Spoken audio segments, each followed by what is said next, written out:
मांगवड्यामध्ये मटणाच्या पिशव्या देशीचा बॉक्स लवकर टाकून द्या, मतदान इकडं तिकडं जाईल. तुम्ही दारूच्याच नशेमध्ये राहिले पाहिजे तुमचे पोरं, याच्यासाठी लोक प्रयत्न करत असतात.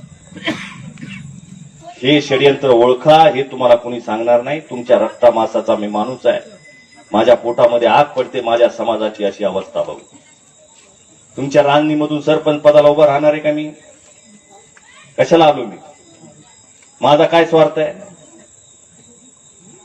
काय स्वार्थ आहे माझा? माझा हा स्वार्थ आहे की इथं उभा असलेला संस्कृती, इथं उभा असलेला रुद्रा जेव्हा 20 वर्षानं मी या गावामध्ये येईल आणि त्याला भाषणाची संधी पुन्हा मिळेल, तेव्हा त्याने म्हटलं पाहिजे की अजिंक्य चांदणे, 20 वर्षापूर्वी तुमचं भाषण मी ऐकलं होतं आणि तुम्ही मला म्हणाला होता की शिक्षण घ्या. 20 वर्षानंतर तुम्ही बघा माझा सत्कार करताय. मी कलेक्टर झालोय तुमच्या भाषणामुळे झालोय, याच्यामध्ये आमचं समाधान आहे.